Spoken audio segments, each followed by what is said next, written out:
Hello दोस्तों, नमस्कार। मैं सचिन दक्ष फिर से स्वागत करता हूं आपके प्यारे यूट्यूब चैनल ड्रीम टॉपर में।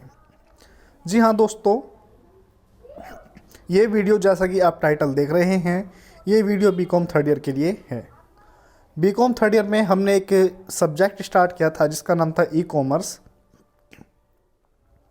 ये वीडियो ई कॉमर्स के सेकंड पार्ट की है।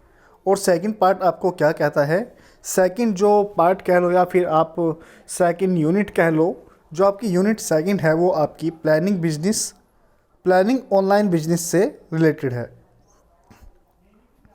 इसी के बारे में आज हमें पढ़ना है।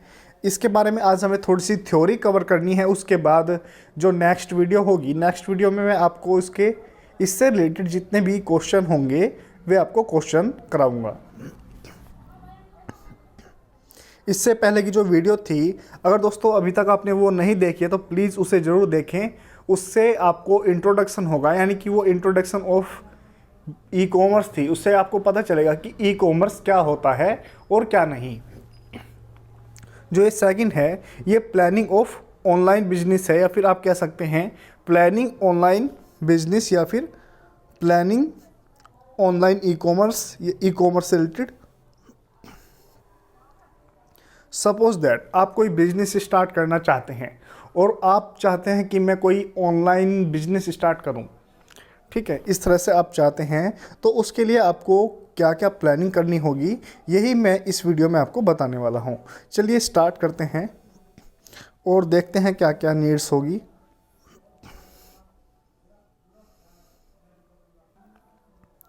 तो दोस्तों सबसे पहले हम थोड़े से जो एलिमेंट्स हैं, एलिमेंट के बारे में बात कर लेते हैं।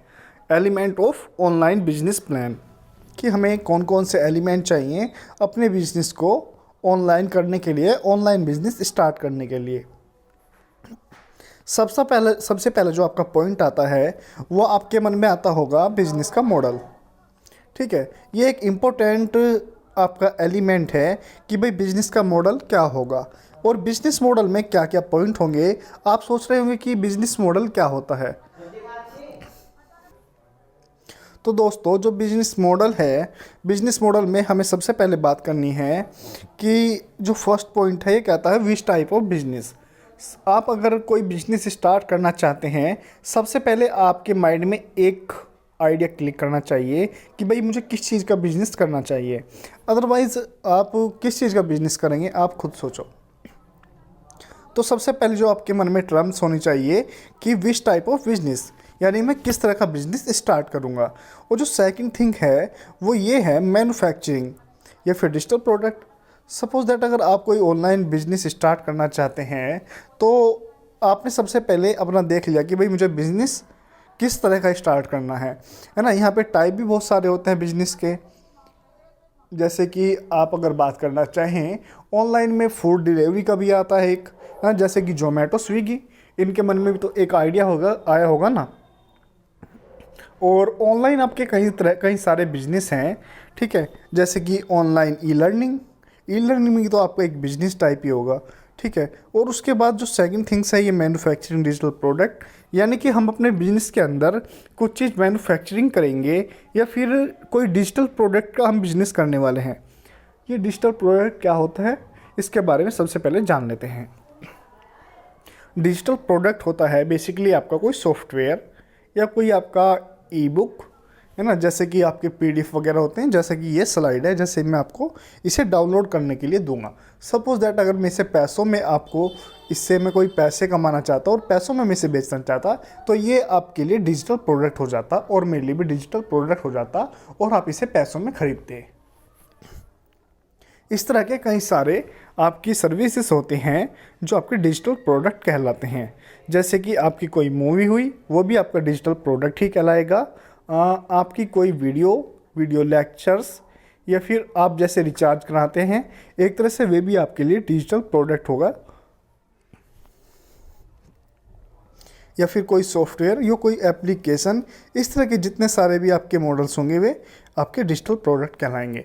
मैन्युफैक्चरिंग में आता है कि आप सपोज करो कोई ऑनलाइन बिजनेस करना चाहते हैं, कोई गिफ्ट टाइप का, है ना। आप चाहते हैं कि जो मैं गिफ्ट बना रहा हूँ, है ना, और ये गिफ्ट मैं ऑनलाइन सेल करूं, तो उसके लिए आपने ऑनलाइन बिजनेस स्टार्ट किया अपना, और वे जो मैन्युफैक्चरिंग है उसकी आप खुद कर रहे हैं।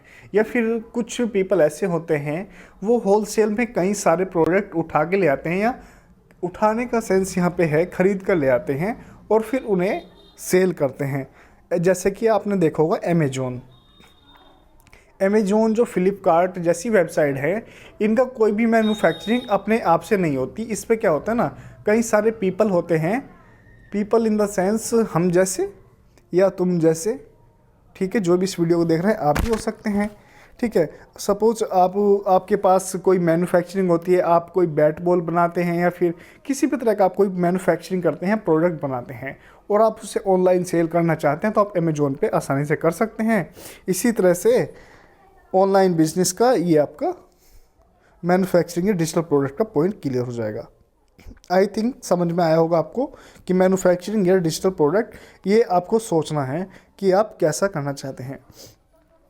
फिर जो इसमें थर्ड थिंग है वो आपके माइंड में क्लिक करती है कि भाई मेरा जो प्रोडक्ट होगा उसकी मैं कॉस्ट कितनी रखूँगा।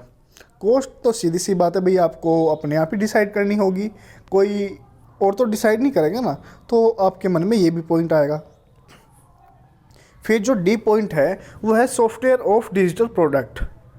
जब आप कोई ऑनलाइन बिजनेस स्टार्ट कर रहे हैं तो आपको कोई सॉफ्टवेयर की भी नीड होगी, जिसकी मदद से आप क्या करेंगे, अपने डिजिटल प्रोडक्ट को सेल करेंगे।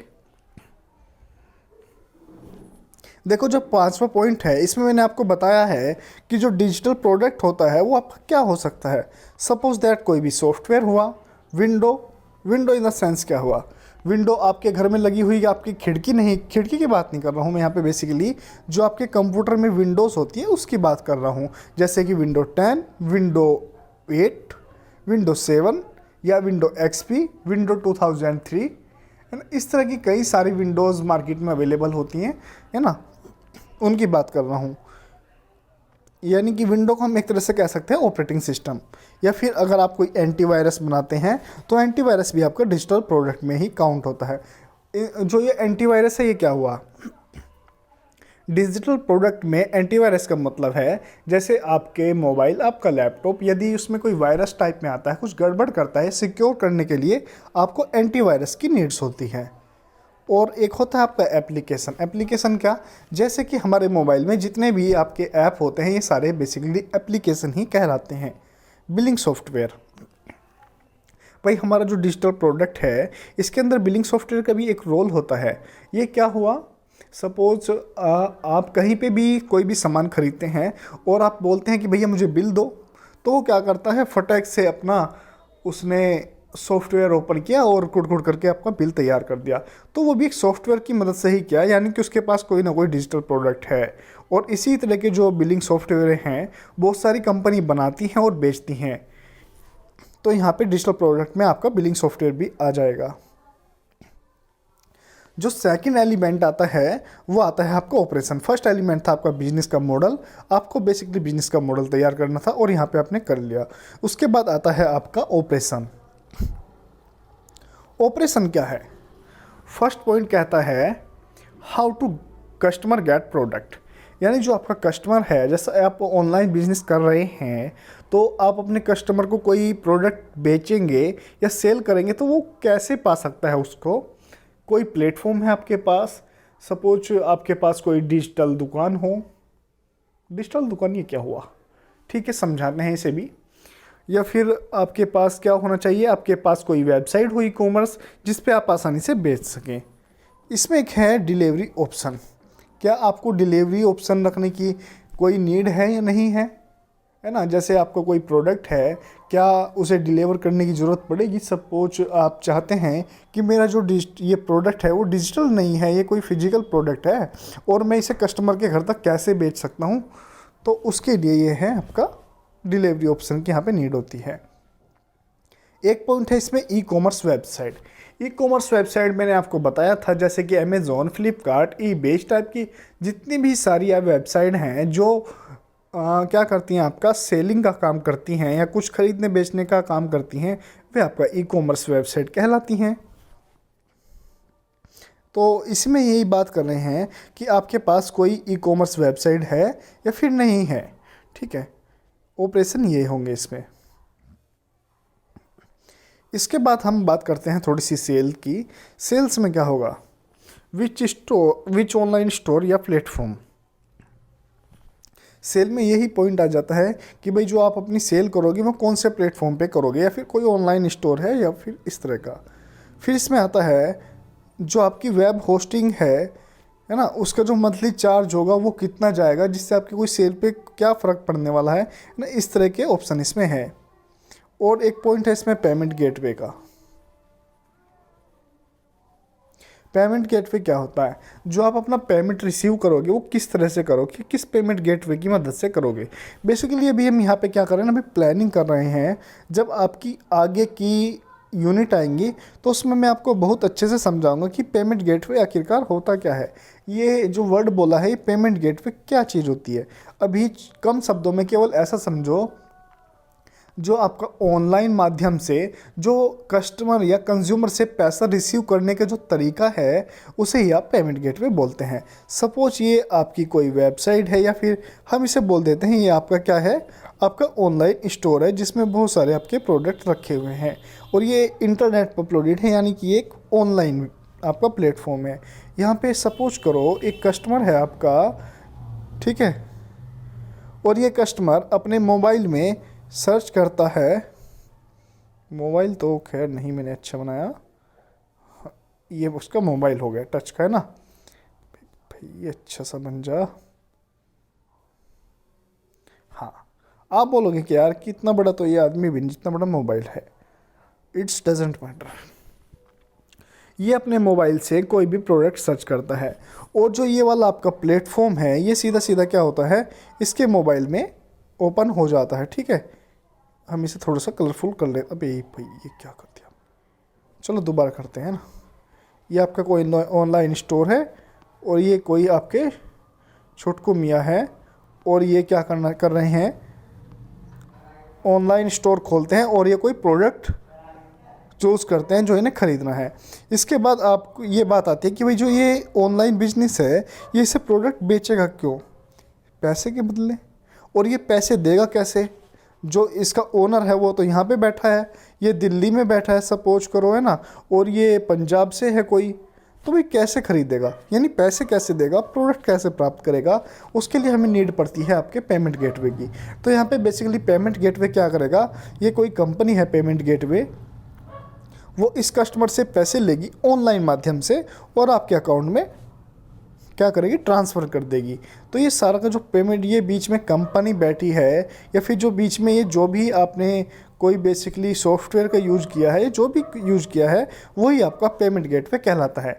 यानी कि क्या काम करता है, कस्टमर से पैसे लेता है या कंज्यूमर से पैसे लेता है और सीधा आपके किसके अकाउंट में ट्रांसफ़र कर देता है, जो उसका ओनर है उसके अकाउंट में ट्रांसफ़र कर देता है। आप बोल सकते हैं कि भाई ऐसे तो ट्रांसफ़र ये भी कर सकता था डायरेक्ट, लेकिन जो बैंक की मदद से करता है, जिस एप्लीकेशन की मदद से करता है, जैसे भी करता, वो ही उसका लिए पेमेंट गेटवे का काम करता। आई थिंक पेमेंट गेटवे आपको थोड़ा बहुत समझ आया होगा, और अगर फिर भी समझ नहीं आया तो आपको इतना घबराने की ज़रूरत नहीं है, इसे हम बाद में बहुत अच्छे से कवर करेंगे। भाई ये छोटा क्यों नहीं हो रहा, अच्छा यहाँ से होगा। चलिए अब हम क्या करते हैं, अपनी नेक्स्ट स्लाइड की ओर बढ़ते हैं। नेक्स्ट है इसकी मार्केटिंग। अब जैसे आपने अपना ऑनलाइन स्टोर ओपन किया तो उसकी आप मार्केटिंग कैसे करेंगे। मार्केटिंग करने के यहाँ पे कई तरीके होते हैं, जैसे कि आप अपने ऑनलाइन स्टोर का जो लिंक है अपने सोशल मीडिया पे उसे अपलोड करोगे।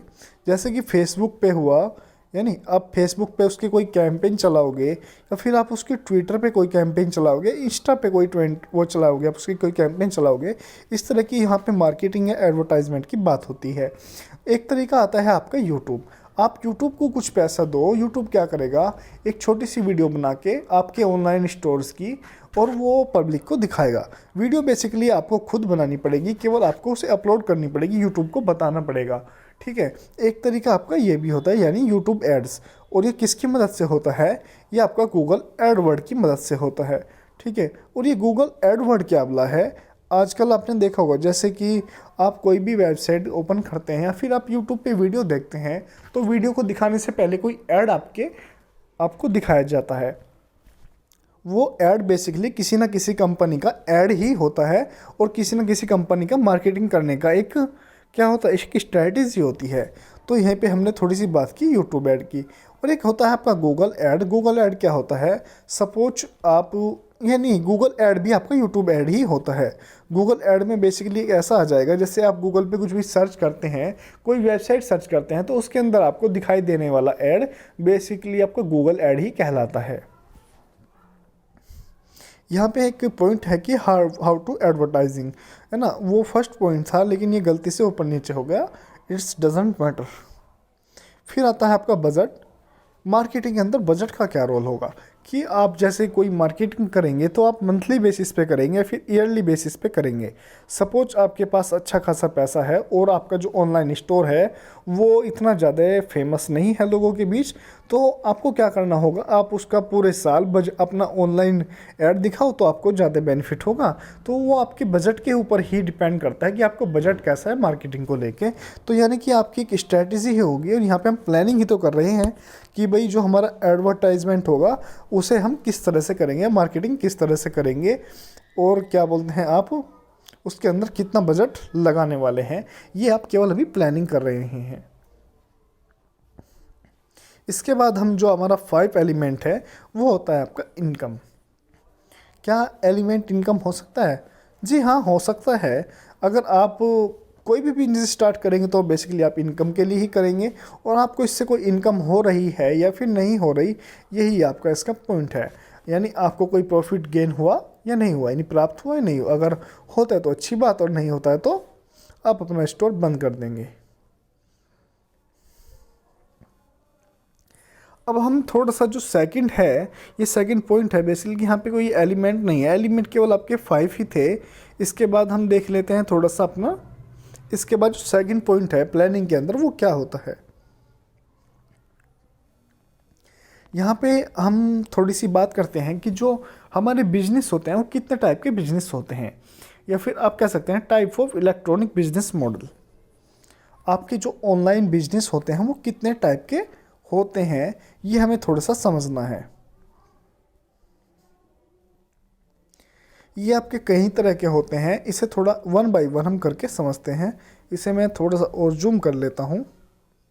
आई थिंक अब आपको अच्छे से दिखाई दे रहा होगा। चलिए स्टार्ट करते हैं। सबसे पहले आता है आपका ए पॉइंट। ए पॉइंट आपका क्या कहता है, ये आपका दिखाता है B2C। What is the B2C? B मतलब कि यहाँ पे आपका बिजनेस हुआ, जो ये वाला बी है ये आपके रिप्रेजेंट कर रहा है बिजनेस को, और जो सी है ये आप कर रहा है कंज्यूमर को, यानी B2C। यहाँ पे B2C का क्या मतलब है, बिजनेस टू कंज्यूमर। यानी कि आपका कोई इस तरह का बिजनेस है, आप इस तरह का बिजनेस ओपन करना चाहते हैं जो आपका सीधा का सीधा कंज्यूमर से रिलेटेड होगा, वो आपका B2C बिजनेस कहलाता है। आप कहोगे कि सारे बिजनेस तो कंज्यूमर से ही रिलेटेड होते हैं। नहीं नहीं नहीं, ये पॉइंट आपका या आपका ये सोचना गलत है। अभी बताऊंगा कैसे। सपोज करो आप अमेजोन वेबसाइट ओपन करते हैं, ठीक है, और आप अमेजोन पे कुछ भी सर्च करते हैं, तो वहाँ पे क्या होता है, जैसे आपको कोई प्रोडक्ट आपको पसंद आया, आपने ख़रीद दिया और वो सीधा का सीधा जो आपके पास आता है तो आप उसे कंज्यूमर हो, यानी कंज्यूम करते हो। एक तरह से बिजनेस जो अमेजोन है, अमेजोन का जो मॉडल है वो B2C है, यानी अमेजोन B2C पे काम करता है, यानी उसका बिजनेस सीधा जो भी प्रोडक्ट बनाता है या फिर जो भी सेल करता है वो सीधा कंज्यूमर के लिए होता है। लेकिन कुछ बिजनेस ऐसे होते हैं जो कंज्यूमर के लिए कोई भी प्रोडक्ट नहीं बनाते, वे किसके लिए बनाते हैं, वे बिजनेसमैन के लिए ही कोई ना कोई प्रोडक्ट बनाते हैं। पहले हम B2C ही समझते हैं। जैसे कि आपका गूगल, जो गूगल कंपनी है वो सीधा अपना जो उसका बेनिफिट है वो कंज्यूमर को मिलता है। हालांकि जो गूगल है वो B2C भी काम करता है और B2B भी काम करता है, यानी बिजनेस टू बिजनेस भी कार्य करता है। और सेम ऐसे यहाँ पे अमेजोन है, जो ये आपकी दोनों कंपनी है, ये B2B एंड B2C के बेस्ट एग्जाम्पल है। यहाँ पे आपका फेसबुक हुआ, जो फेसबुक है, क्या आपने देखा कि कोई फेसबुक सीधा सीधी सी बात है कंज्यूमर ही यूज़ करता है ना, आप जैसे हम जैसे ही यूज़ करते हैं। एक है आपकी Tencent company. Tencent company game बनाती है और वो भी आपकी B2C कंज्यूमर में, यानी B2C टाइप की आपकी कंपनी है। एक है आपका वॉलमार्ट। वॉलमार्ट भी आपका B2C होगा और अलीबाबा भी आपका B2C होगा। B2C से यहाँ पे सेंस है जो ऐसे बिजनेस जो सीधा का सीधा अपना वर्क करते हैं सीधा कंज्यूमर के लिए, या फिर हम कह सकते हैं जो अपनी सर्विस प्रोवाइड करते हैं सीधा कंज्यूमर को, जो उसको कंज्यूम करेगा। ठीक है। फिर जो सेकंड मॉडल है वो यहाँ पे इसमें है B2C। B2C का क्या मतलब है? बिजनेस टू बिजनेस, यानी कि ऐसे बिजनेस जो अपना जो प्रोडक्ट सेल करते हैं दूसरे बिजनेसमैन को, ना कि कंज्यूमर को। इसमें क्या आता है? इसमें सबसे पहले अलीबाबा आ जाता है। अलीबाबा, आपने कहा कि अलीबाबा तो यहाँ पे भी है। जी हाँ, अलीबाबा भी यहाँ पे और यहाँ पे दोनों जगह हो सकता है। अलीबाबा का क्या काम है? अलीबाबा कुछ प्रोडक्ट ऐसे बनाता है जिसे कंज्यूमर के किसी कोई फ़ायदे के नहीं होते, वो कस्टमर, वो क्या बोलते हैं, जो बिजनेसमैन होते हैं उसके लिए होते हैं। यहाँ पे अगर हम प्रोडक्ट की बात करें, सपोज करो आप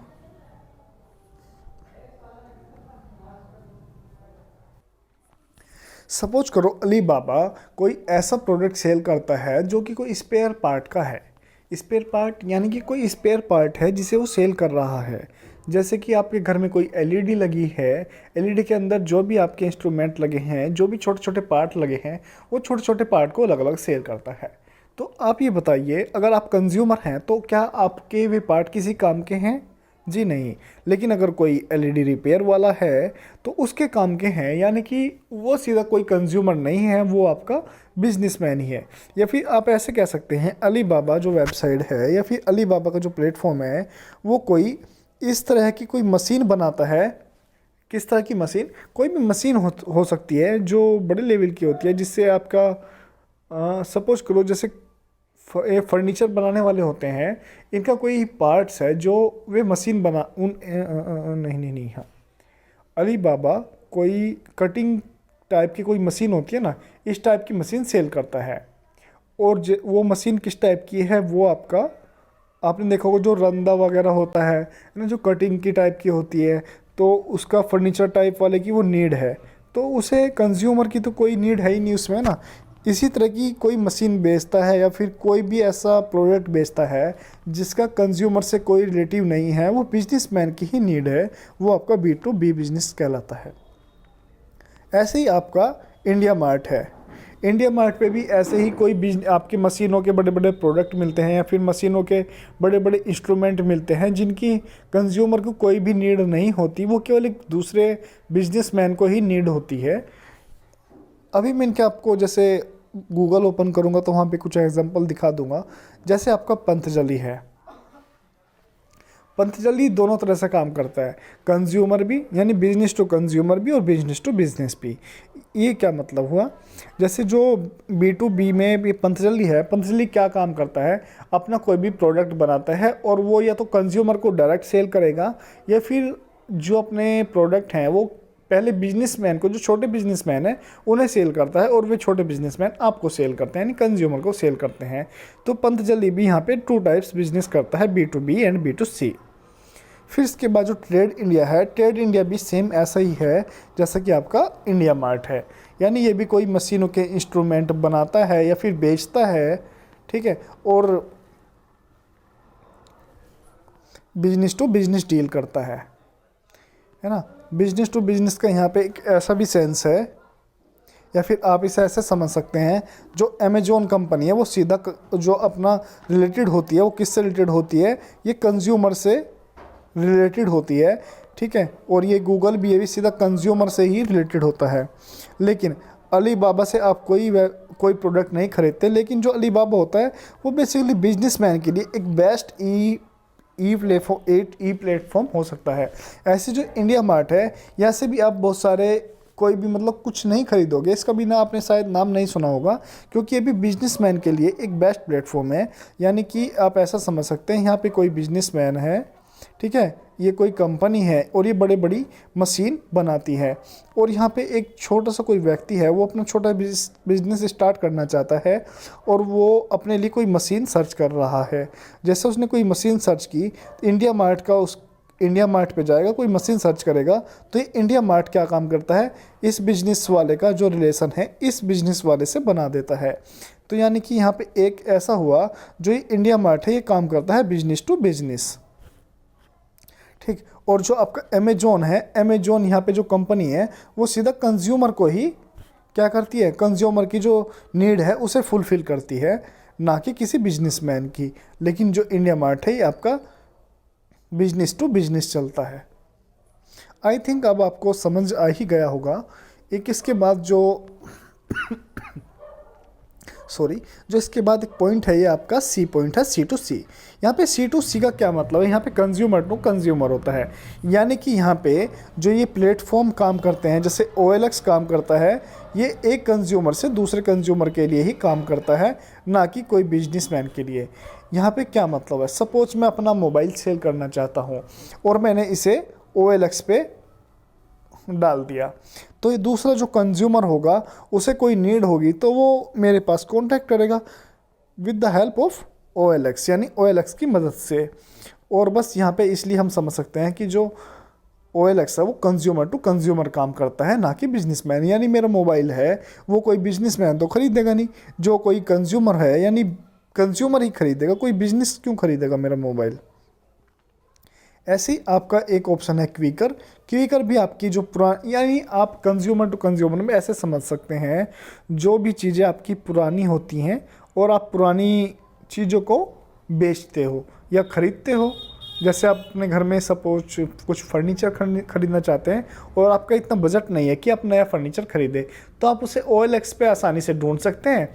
अगर कोई बेच रहा होगा तो आप उसे ख़रीद लोगे। तो यानी जो प्रोसेस चलता है ये कस्टमर टू कस्टमर चलता है, कंज्यूमर टू कंज्यूमर चलता है। ऐसी आपकी eBay है, एक ऐसे ही आपकी Myntra है। ये वेबसाइट ऐसी ही हैं जो आपकी C to C बिजनेस करती हैं। और जो ये आपके मेरे दोस्त एग्जांपल है, इन्हें आप प्लीज़ अच्छे से ध्यान रखेंगे, क्योंकि आपके क्वेश्चन में डायरेक्ट यही पूछा जाएगा कि B2C का कोई एग्जांपल बताओ, यानी B2C का एग्जांपल इनमें से क्या होगा, और आपको B2B का एग्जांपल दिया रखेगा और B2C का पूछ लेगा, इस तरह से। डी पॉइंट आता है इसमें C2B, कंज्यूमर टू बिजनेस। क्या कोई ऐसा बिजनेस भी होता है जिसमें कंज्यूमर बिजनेस को कोई सेल करे? जी हाँ, ऐसा भी होता है। जैसे कि आपका हुआ जियो मार्ट या फिर बिग बाज़ार। इनमें क्या होता है, सपोज करो बिग बाज़ार में कुछ सब्जियां रखी हैं, है ना, सब्जी या कोई फल रखा है, तो फल कहाँ से आएगा, किसानों से आएगा। किसान भी तो कंज्यूमर ही है ना, किसान जो बिजनेस वाले तो है नहीं, ये बिजनेस तो है नहीं, तो वे भी कंज्यूम करते हैं। तो ये बिग बाज़ार जैसी कंपनी या फिर जियो मार्ट जैसी कंपनी क्या काम करती हैं, सीधा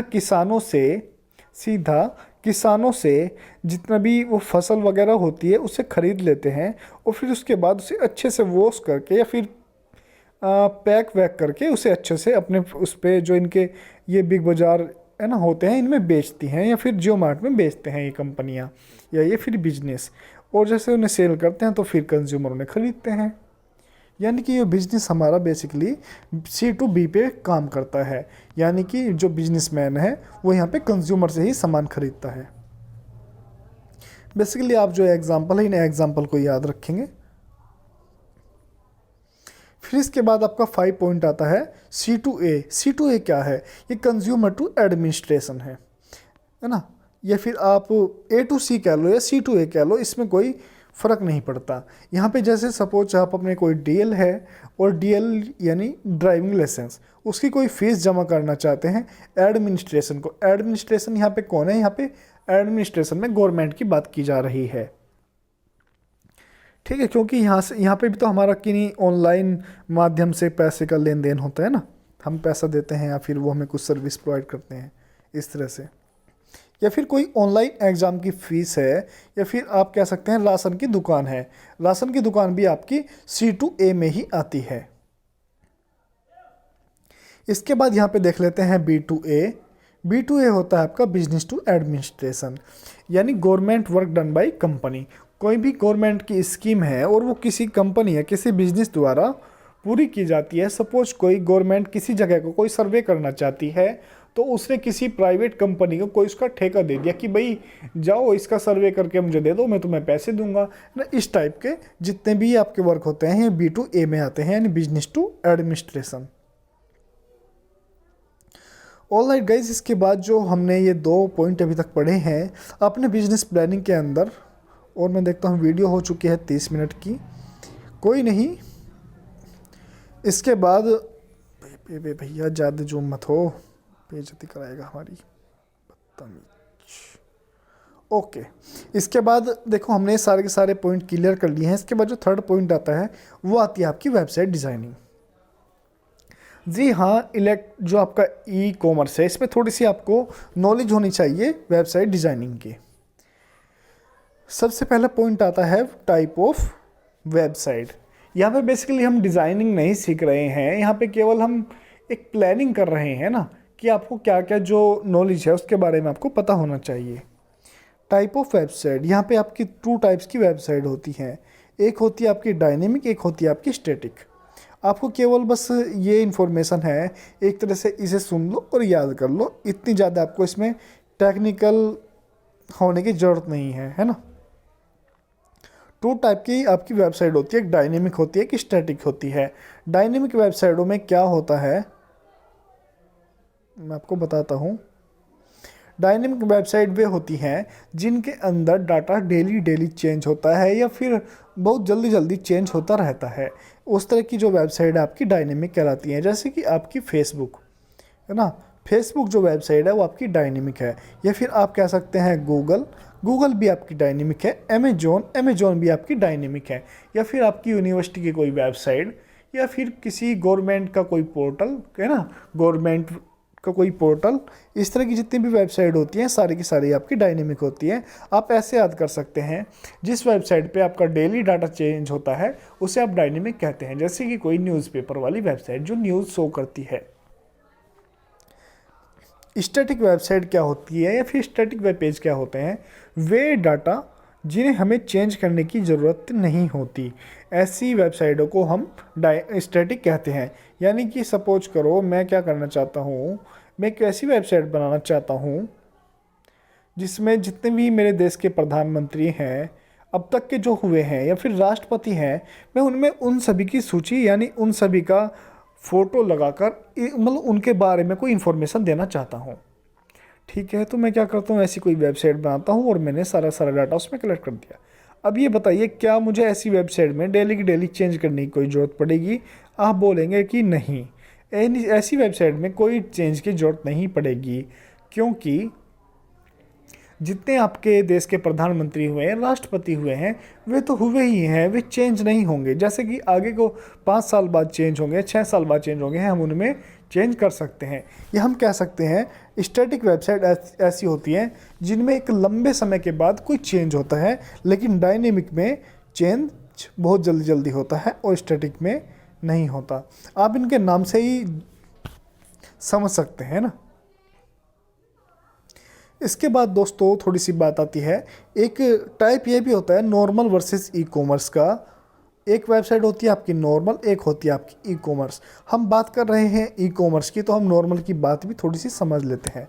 नॉर्मल वेबसाइट में ऐसी होती है जैसे कि आपकी जो आपको कुछ बेसिकली सेल नहीं करती है ना, जिससे आप कुछ खरीदते नहीं हैं, जिससे आपको कोई बेचते नहीं हैं, वे वेबसाइट आपकी नॉर्मल कहलाती हैं। जिसमें कोई पेमेंट गेटवे नहीं होता, जिससे कोई आपको पैसे नहीं लेने होते, पैसे नहीं देने होते, इस तरह की वेबसाइट आपकी नॉर्मल कहलाती है। और जहाँ से आप कुछ चीज़ खरीदते हैं, यानी कि आप अपना थोड़ा सा व्यवसाय से संबंधित समझ सकते हैं, जिसमें आप कुछ चीज़ खरीदते हैं, बेचते हैं या फिर कोई सर्विस प्राप्त करते हैं, तो वे सारी की सारी वेबसाइट आपकी ई कॉमर्स कहलाती हैं। या फिर आप अगर मेंबरशिप की भी बात करें, अगर आप किसी वेबसाइट पे मेंबरशिप लेते हैं तो वो भी आपकी ई कॉमर्स वेबसाइट ही कहलाती है। नॉर्मल वेबसाइट वो होती है जिससे आप फ्री में एक्सेस कर सकते हैं, जैसे कि हमारी वेबसाइट है dreamtopper.in, जिस पे आप आसानी से कोई भी नोट्स पढ़ सकते हैं। हमारी दूसरी वेबसाइट है SDAK24, उस पर भी आप आसानी से कोई नोट्स पढ़ सकते हैं।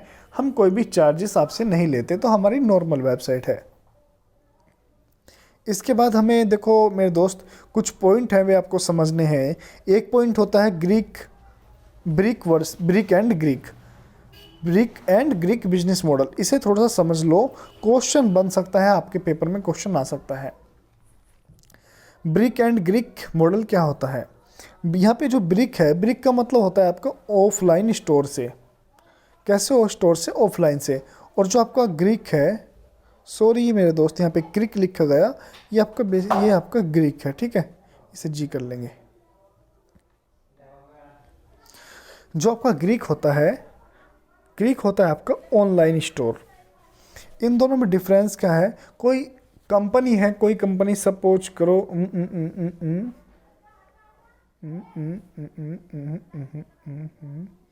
नाइक की कोई कंपनी है ना, नाइक हो या एडिडास की कोई कंपनी है, या फिर कोई एप्पल की कोई कंपनी है। आप जानते हैं एप्पल का ऑनलाइन स्टोर भी है और एप्पल के छोटे छोटे स्टोर यानी ऑफलाइन स्टोर भी आपको मिल जाते हैं।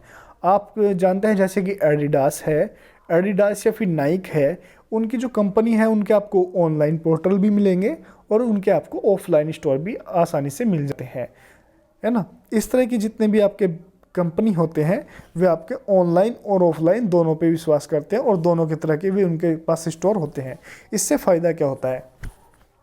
उससे फ़ायदा होता है मेरे दोस्त, जो ब्रिक में फ़ायदा होगा आपका ऑफलाइन स्टोर का, आपकी गुडविल बनती है।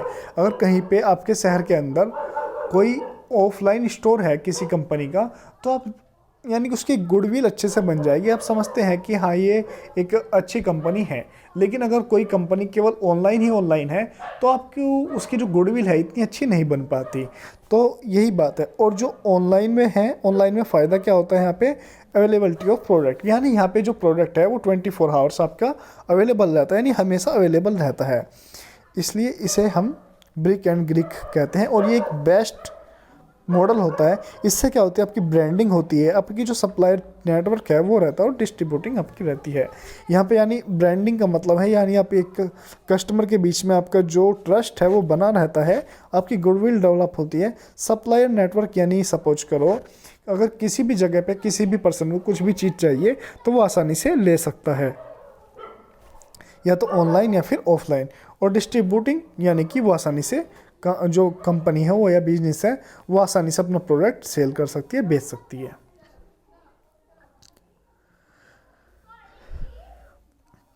दोस्तों देखो, अब तक हमने इतने सारे ये बातें जानी हैं। इसके बाद ये हमें कुछ पॉइंट हैं जिन्हें हमें समझना है। वीडियो काफ़ी लंबी हो रही है, ये लगभग 20 मिनट की और रह चुकी है। यहाँ पे बात है एलिमेंट ऑफ वेबसाइट की। जो सेकंड यूनिट है ये आपकी काफ़ी लंबी है। ये मैंने यहाँ पे केवल एक पॉइंट लिखा है। पॉइंट है जैसे कि डोमेन नेम एंड एक्सटेंशन, ये केवल इतना ही लिखा है। लेकिन देखो आपके पेपर में आता है तो आपको पढ़ना तो पड़ेगा ही, इसमें हम क्या कर सकते हैं। चलिए देखो, इनके बारे में बेसिकली हम बाद में भी समझेंगे, लेकिन अभी मैं आपको एक छोटी मोटी सी केवल जानकारी देता हूँ, छोटी मोटी सी, ज़्यादा लेंदी नहीं, ठीक है। ऑलराइट गाइस, चलिए देखते हैं जो हमारा डोमेन है वो क्या होता है, यानी डोमेन एंड एक्सटेंशन क्या होता है। इनके बारे में छोटे छोटे से हम एग्जाम्पल से समझते हैं। अगर मैं आपको इनकी थ्योरी ऐसे समझाऊंगा तो आप बिल्कुल भी नहीं समझेंगे। हम सीधा चलते हैं अपने ब्राउज़र में। हमें सबसे पहले जानना है कि डोमेन एंड एक्सटेंशन क्या होता है। देखिए दोस्तों, आप अपने कहाँ पे आ चुके हैं? आप अपने ब्राउज़र में आ चुके हैं। आप कुछ भी सर्च करते हैं, जैसे कि मैं सर्च करता हूँ बीकॉम के नोट्स, है ना। जैसे मैंने BCom 3rd year question paper search कर लिया, मतलब इस तरह से मैंने कुछ भी सर्च कर लिया गूगल के अंदर, जो मेरा मन करे वो मैंने सर्च कर लिया। और यहाँ से मैं थोड़ा सा जूम कर लेता हूँ जो आपके ये वेब पेज हैं। तो दोस्तों देखिए, जो हम इसे थोड़ा जूम कर लेते हैं। जैसे मैंने सर्च किया ना बीकॉम 3rd ईयर के नोट्स, जितने भी आपके सामने रिजल्ट आपके सामने शो होंगे, ये वेब पेजेस शो होंगे, ये वेबसाइट शो होंगी। हम यहाँ पे देखते हैं, आप देख रहे हैं यहाँ पे लिखा है sdak24.com। ये क्या है? वेबसाइट का नाम है। और देखते हैं यहाँ पे लिखा है www.sala.com। ये क्या है? ये कंपनी का वेबसाइट का नाम है। थोड़ा और चलते हैं, यहाँ पे लिखा है ये instrument.aglasm, मैंने अगला सम है ना .com। ये क्या है? ये इस वेबसाइट का नाम है, या हम इन्हें डोमेन कह सकते हैं, यही डोमेन होते हैं। एक लिखा है brpaper.com, ये भी क्या है, ये डोमेन नेम है। क्या है ये, डोमेन नेम। एक लिखा है आपका brpaper.com, ये क्या है, ये भी डोमेन नेम है। ठीक है, आप समझ रहे हैं ना डोमेन नेम क्या होता है। एक है simplepaper.com, ये क्या है, ये वेबसाइट का नाम है, तो यानी ये डोमेन नेम है। आप आसान शब्दों में कह सकते हैं जो हमारी वेबसाइट का नाम होता है वो डोमेन नेम कहलाता है। अगर मैं यहाँ पे बात करूँ किसकी, अमेजोन की, ठीक है, यहाँ पे मैं अमेजोन सर्च करता हूँ, आप जैसे नीचे की ओर आते हैं तो यहाँ पे लिखा है amazon.in, ये क्या है, ये एक डोमेन नेम है। ठीक है, थोड़ा सा और नीचे क्यों चलते हैं, देखिए जैसे कि आप यहाँ पे देख सकते हैं ईबे क्या है, इस कंपनी का नाम है और ये एक डोमेन नेम भी है। ठीक है, आप यहाँ से देखेंगे जो amazon.com लिखा है ये क्या है, ये डोमेन नेम है। यहाँ पे मेरे दोस्त, यहाँ पे एक वर्ड लिखा है primevideo.com, ये क्या है, ये भी एक डोमेन नेम है। आई थिंक अब आपको बहुत अच्छे से समझ आएगा होगा कि अगर आप कहते हैं कोई भी वेबसाइट होती है, वेबसाइट का जो नेम होता है उसे हम डोमेन नेम कहते हैं। अगर मैं ये बात गूगल में सर्च करता हूँ, व्हाट इज़ द डोमेन, है ना, और मैं इसे हिंदी में समझना चाहता हूँ डोमेन क्या होता है। आप यहाँ पे देखेंगे डोमेन नेम आपकी वेबसाइट का नाम होता है। इंटरनेट पर वेबसाइट खोजने और पहचानने के लिए डोमेन नाम का प्रयोग किया जाता है। कंप्यूटर आईपी एड्रेस का प्रयोग करते हैं जो संख्या की एक श्रृंखला होती है। डोमेन नाम अक्षरों और संख्याओं को कोई भी संयोजन नहीं कर सकता और इसका उपयोग विभिन्न डोमेन नाम एक्सटेंशन जैसे .com, .in, .com है ना, इस तरह से होता है। तो आपको अच्छे से समझ आएगा कि जो डोमेन, अब हम यहाँ पे चलते हैं, है ना, तो जो डोमेन होता है, डोमेन नेम क्या होता है, आपकी वेबसाइट का नाम होता है। जैसे कि हमारी वेबसाइट का नाम है hdk24.com, एक हमारी वेबसाइट है ड्रीम टॉपर, तो हमने उसका नाम रखा है dreamtopper.in। एक वेबसाइट है आपकी सरकारी रिजल्ट वाली जिसका नाम है sarkariresult.com। ये आपका क्या होता है, डोमेन नेम होता है। डोमेन नेम की पहचान क्या होती है, ये सपोज करो आपका नाम XYZ है तो यहाँ पे xyz.com, या फिर आपने कई सारी वेबसाइट में देखा होगा .in लगा होता है, कई सारी जो आपकी वेबसाइट है उसमें .org लगा होता है। जैसे आपकी यूनिवर्सिटी CCS यूनिवर्सिटी है तो उसकी जो डोमेन नेम है वो चौधरी चरण सिंह .organization.org है ना, आपने देखा होगा चौधरी चरण सिंह .org, इसे हम बोलते हैं डोमेन। अब बारीक आती है डोमेन में एक्सटेंशन के, एक्सटेंशन क्या होता है, सपोज करो देखो, एक होता है .in, एक होता है .com, एक होता है .org, एक होता है आपका .bk, एक होता है आपका .tk, यानी कि आप कह सकते हैं उस वेबसाइट के नाम के बाद जो भी डॉट लग के वो tk या uk या फिर .com या फिर .in या फिर .net या फिर .net.in या फिर .org, इस तरह का कोई भी वर्ड लिखा होता है वो बेसिकली आपका एक्सटेंशन कहलाता है। क्या एक्सटेंशन का कोई वो भी होता है, यूज़ भी होता है? जी हाँ, कुछ यूज़ होता है। सपोज आप कोई ऑर्गेनाइजेशन बनाना चाहते हैं तो आप अपने जो वेबसाइट का नाम है वो .org से रखिए। ये कंपलसरी नहीं होते, ज़रूरी नहीं होते, केवल आपकी एक चॉइस होती है। अगर जैसे कि आपने देखा होगा जो भारत सरकार है उसकी वेबसाइट क्या है, government.in, यानी कि गवर्नमेंट इंडिया। ठीक, अगर आप US है जैसे यूनाइटेड स्टेट, अगर US की गवर्नमेंट की बात करते हैं तो वहाँ पे क्या होगा, government.US, यानी गवर्नमेंट यूनाइटेड स्टेट। यानी हम कह सकते हैं जो .in है ये हमारे इंडिया को रिप्रेजेंट करता है, और जो आपका .com है, .com, ये कॉमर्शियल होता है, यानी कोई भी बिजनेसमैन या फिर कोई भी इसे .com को ले सकता है, यानी कॉमर्शियल होता है। अगर आप .org लेना चाहते हैं तो यानी कि कोई किसी ऑर्गेनाइजेशन को दिखाता है कि जो वेबसाइट है किसी ऑर्गेनाइजेशन की है ना। अगर आप सपोज करो किसी वेबसाइट में .edu लगा होता है जैसे हमारी चौधरी चरण सिंह में लगा ना chaudhrycharansinh.edu, इसका क्या मतलब होता है, ये जो वेबसाइट है ये एजुकेशन वाली वेबसाइट को दिखाता है, यानी जो डोमेन है यानी एक्सटेंशन है ये दिखाता है कि जो वेबसाइट है ये किसी एजुकेशन की है। आई थिंक जो एक्सटेंशन है वो आपको अच्छे से समझ आ चुका होगा।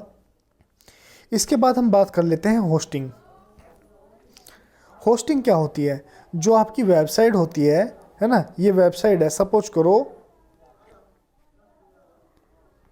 ये हमारी वेबसाइट है dreamtopper.com, ठीक है। ये मेरी वेबसाइट है, इंटरनेट पर कहीं ना कहीं तो अपलोडेड होगी, इंटरनेट पे कहीं ना कहीं तो रखी होगी, वो रखी यानी जो स्पेस होता है वो स्पेस आपका होस्टिंग कहलाता है। देखो दोस्तों, ये जो पॉइंट है केवल अभी छोटे छोटे लैंग्वेज में आप समझ लो, जो आगे की यूनिट आएंगी उनमें बहुत अच्छे से मैं इन्हें समझाने वाला हूँ, क्योंकि वो आपकी पूरी पूरी यूनिट इन्हीं पे बेस होगी। ये केवल अभी आपको एक आपके माइंड में डालने के लिए है, ठीक है। होस्टिंग देखो हम ऑनलाइन ही समझते हैं ना एग्जांपल से। अरे भाई ये क्या हो गया है, हम चलते हैं होस्टिंग। मैं यहाँ पे सर्च करता हूँ होस्टिंग, ठीक है, और मैं कर देता हूँ और मैं इमेज दिखाता हूँ आपको होस्टिंग कैसी होती है। तो देखो जैसे आप ये सर्वर देख रहे हैं, ठीक है, ये सर्वर है, सर्वर के अंदर ये सर्वर है यानी कंप्यूटर हैं, जो कंप्यूटर है इनके अंदर इसे ही आप बेसिकली होस्टिंग कहते हैं, है ना। ये है कंप्यूटर सर्वर, इसे ही आप होस्टिंग कहते हैं। अभी आप बस इतना सा समझ लीजिए कि हाँ जो एक सर्वर होता है वही आपकी होस्टिंग होती है। और मैं यहाँ से बात करूँ, जो थर्ड पॉइंट है वो सर्वर का है। अगर मैं यहाँ से बात करूँ सर्वर क्या होता है, आप कह देते ना कि भाई मेरे फ़ोन में भी सर्वर नहीं आ रहे, चल बाद में बात करना। तो मेरे दोस्त देखो ये सर्वर होते हैं इतने बड़े बड़े, ठीक है। ये क्या होता है, कंप्यूटर की तरह के ही होते हैं जिनमें आपकी सारी इन्फॉर्मेशन रखी हुई होती है। अगर आप अपने मोबाइल में कोई फ़ोटो क्लिक करते हो तो वो आपके फ़ोन में रखा होता है, यानी आपके इंटरनल स्टोरेज में रखा होता है। और जो ये वेबसाइट होती हैं ये कहाँ पे रखी होती है, किसी न किसी कंप्यूटर में रखी हुई होती हैं, और इन कंप्यूटर के अंदर कोई सॉफ्टवेयर होता है जिनकी मदद से हम देख पाते हैं। ये आपके सर्वर हुए। सर्वर यानी कि बेसिकली आपका या हम कह सकते हैं इंटरनेट पर जो हमारा डाटा रखा हुआ है, जहाँ पे रखा हुआ है सर्वर में ही रखा होता है। जैसे इमेज आपको शो करेगी, ये सर्वर है, इस सर्वर के अंदर सारा डाटा रखा है, और ये इंटरनेट है ना। इंटरनेट से क्या होता है, ये हमारा लैपटॉप, हम लैपटॉप में कुछ चीज़ सर्च करते हैं, वो पहले इंटरनेट में जाती है, उसके बाद सर्वर में जाती है, सर्वर में जाने के बाद वो फिर से हमारे कंप्यूटर में आ जाती है। अभी केवल आप इतना ही समझ सकते हैं, ठीक है। ये कोई क्लाइंट है, यानी फिर ये क्या हम कह सकते हैं कोई मोबाइल, हम मोबाइल में हम किसी वेबसाइट को विजिट करना चाहते हैं, वो इंटरनेट से सर्च होते हुए हमारा सर्वर तक जाती है और सर्वर में फिर वापस आ जाती है। यही होता है आपका सर्वर, शॉर्ट वर्डों में। होता है वैसे बहुत कुछ है इनके बारे में, लेकिन आपको इतनी कोई टेक्निकल नॉलेज लेने के बारे में ज़रूरत नहीं है। फिर एक पॉइंट आता है डाटाबेस। थोड़ा सा हम डाटाबेस को भी समझ लेते हैं, डाटाबेस क्या होता है।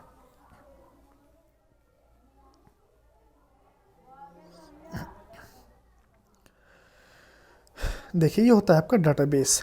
डाटाबेस अगर मैं आपको बात कहूँ, जो आपके सर्वर होता है, सर्वर के अंदर जो आपका डाटा रखा होता है वो किस फॉर्मेट में रखा होता है उसे आप डाटाबेस कहते हैं। ऑलराइट, इमेज देखते हैं, ठीक है। जो ये डाटा जिस रूप में रखा होता है उसे हम डाटाबेस कहते हैं, यानी जो टाइप होता है डाटा का, ठीक है, इसे हम डाटाबेस कहते हैं।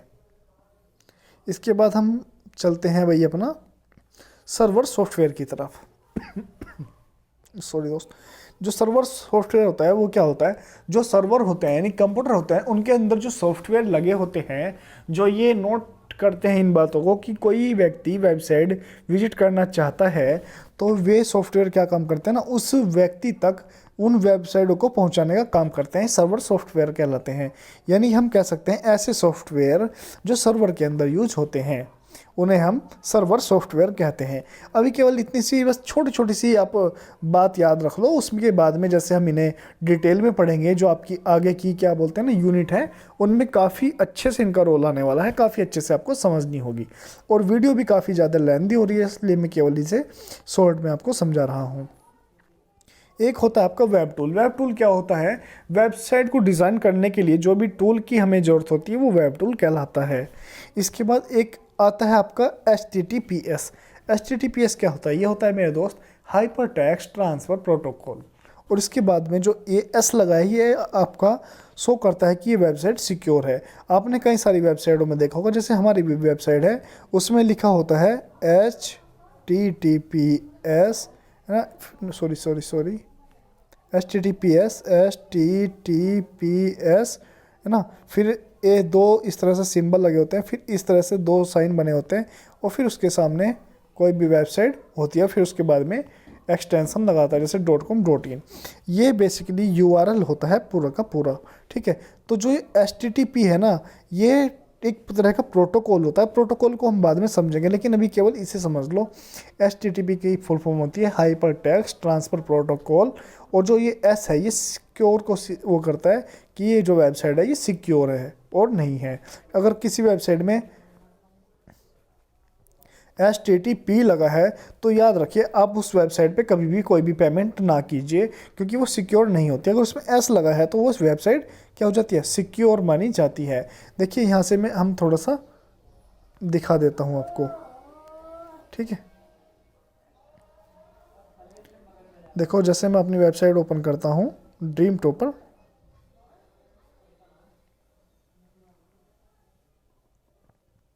और इसमें कर देता हूँ ओपन, ठीक है। तो मेरे दोस्त देखिए जैसे यहाँ पे एक ताला बना रहा है और इस पे लिखा है HTTPS, इसका मतलब कनेक्शन इज सिक्योर, यानी कि वेबसाइट क्या है, ये बिल्कुल सिक्योर वेबसाइट है जो हमारी वेबसाइट है, ठीक है। और यहाँ से आप देख सकते हैं जैसे वेबसाइट है CCSU की कोई वेबसाइट है ना, CCU वेब, इसे जैसे मैं ओपन करता हूँ तो ये भी क्या है, ये भी आपकी सिक्योर वेबसाइट है, ठीक है। और यहाँ से हम एक वेबसाइट खोल लेते हैं सरकारी रिजल्ट,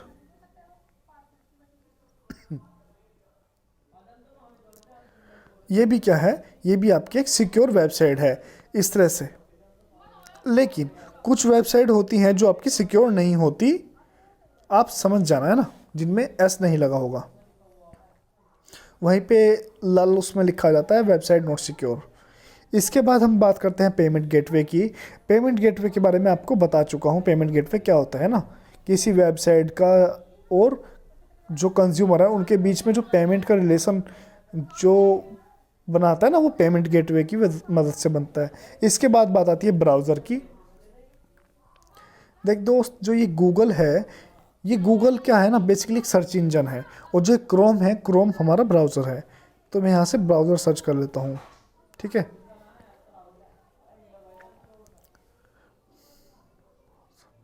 ब्राउज़र की इमेज सर्च कर लेता हूँ,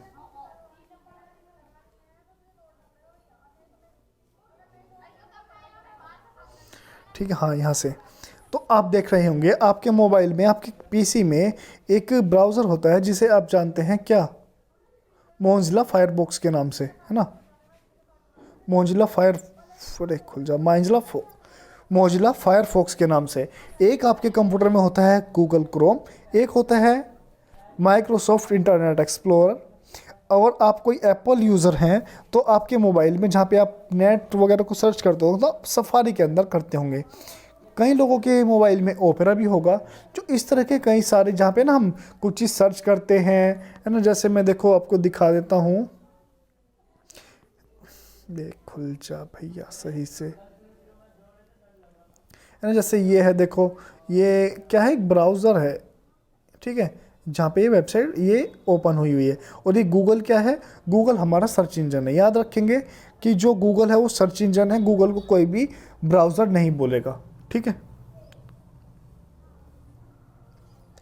इसके बाद हम बात करते हैं PHP, जावा, पाइथन, DBMS, और बात करते हैं MySQL की, ठीक है। ये क्या होती है, एक आपकी प्रोग्रामिंग लैंग्वेज होती है जिसके अंदर वेबसाइट बनी होती है, ठीक है। सारी की सारी वेबसाइट क्या होती है, ये कलेक्शन होता है किस चीज़ का, वेब पेज का। और वेब पेज कैसे बनते हैं, वेब पेज आपके इन लैंग्वेजेस की मदद से बनते हैं। ये प्रोग्रामिंग लैंग्वेज होती हैं आपकी, ठीक है। साइबर कैफ़े, जहाँ पे आप अपने फॉर्म फिलअप करवाने जाते हो। वेब सरफेस, ऐसा वेब इंटरनेट जिसे हम आसानी से सरफेस कर सकते हैं, जैसे कि हमारा फेस, मतलब आप ये समझिए आप अपने मोबाइल में जितना भी काम इंटरनेट पे करते हैं वो सारा सारा वेब सरफेस होता है। एक बात आती है ब्रॉडबैंड कनेक्शन की। ब्रॉडबैंड कनेक्शन क्या होता है, जो वाईफाई का राउटर होता है उसे हम ब्रॉडबैंड कनेक्शन बोल देते हैं। टाइप ऑफ नेटवर्क, कई प्रकार के नेटवर्क होते हैं, इन्हें हम किसी और वीडियो में कवर करेंगे, ठीक है। इसके बाद आता है एक CMS। CMS क्या है, फुल फॉर्म याद रख लीजिए, content management system.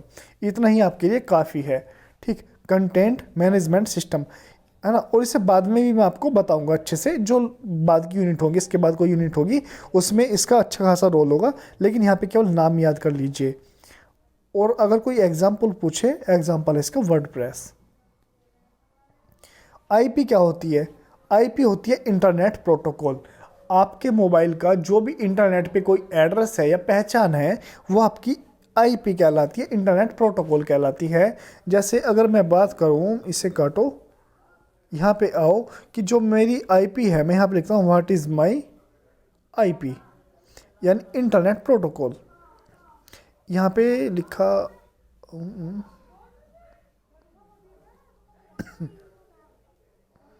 What is IP नहीं, व्हाट इज़ माई IP करूँगा ना, जब आएगा व्हाट इज़ माई IP। तो देखिए जो मेरा ये IP है, ये मेरी IP है, ठीक है। ये वाली देख रहे हैं आप, एक लंबा सा कोड, यानी जो मैं इंटरनेट अब यूज कर रहा हूँ ये मेरी IP है, ठीक है। ये नहीं से हम बोलते हैं पब्लिक IP। इसके बाद आते हैं मेरे दोस्त आपका स्मार्ट कार्ड। स्मार्ट कार्ड आपका कहलाता है जैसे कि आपका डेबिट कार्ड या फिर क्रेडिट कार्ड, इस तरह के। भीम ऐप आप अच्छे से यूज जानते हैं, जो भीम एप्लीकेशन है वो पेमेंट लेन देन करती है ना, बैंक से डायरेक्ट लिंक होती है। UPI भी ऐसी होती है और EFT भी, ई वॉलेट भी, यानी कि ये सारे के सारे जो हमारे हैं ये आप कह सकते हैं ऑनलाइन बैंकिंग के पार्ट हैं, ई बैंकिंग के पार्ट हैं। एक इसमें मेरे दोस्त बात है डार्क वेब के बारे में, और डीप वेब एक होता है सरफेस वेब। सरफेस वेब यहाँ पे भी आया था, जो 12 नंबर है ना, ये वाला। इसके बारे में देखो मैं आपको नहीं बता रहा हूँ, ठीक है, इस वीडियो में नहीं बताऊंगा बिल्कुल भी। ये dark web, deep web, surface web क्या होता है बेसिकली बताने का मन तो था, लेकिन वीडियो काफ़ी लंबी हो रही है इसलिए नहीं बता रहा हूँ। छोटा सा दिखा देता हूँ, ठीक है, ये तीनों पॉइंट कवर हो जाएंगे।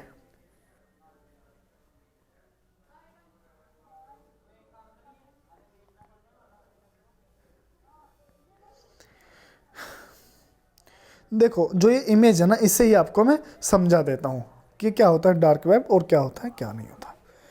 जो ये हमारा इंटरनेट है, सपोज करिए पूरा का पूरा आपका इंटरनेट है, इतना बड़ा, ठीक है, इतना बड़ा आपका है इंटरनेट, जी हाँ। और जो ये ऊपर की पहाड़ी सी देख रहे हो ना, ये वाली, इसे थोड़ा सा कलर में, अबे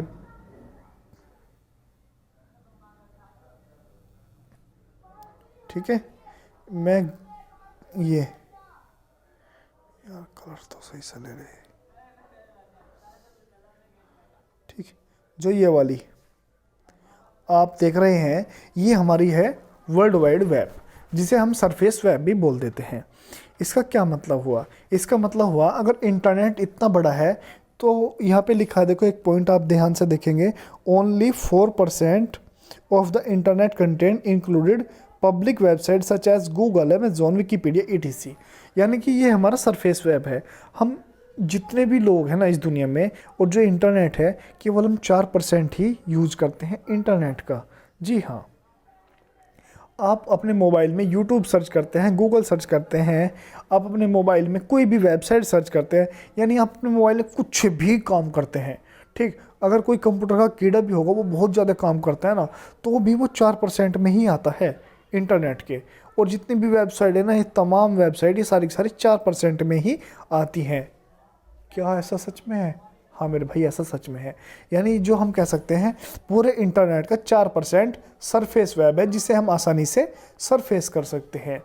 जिस इंटरनेट को हम आसानी से एक्सेस कर सकते हैं, जिस इंटरनेट को हम बिना पासवर्ड के, मतलब बिना किसी बाधा के हम आसानी से एक्सेस कर सकते हैं, उसे हम सरफेस वेब कहते हैं। इसे ही हम कह देते हैं वर्ल्ड वाइड वेब, यानी WWW, ठीक है। और इसके बाद आप दूसरा वो समझेंगे, इसे पूरे को काट देते हैं, जो ये वाला है, ठीक है। इतना पार्ट केवल, हाँ ठीक। ये आपका आता है 90% में, थोड़ा सा और बढ़ा लो यार, 90% है तो लो, ठीक है।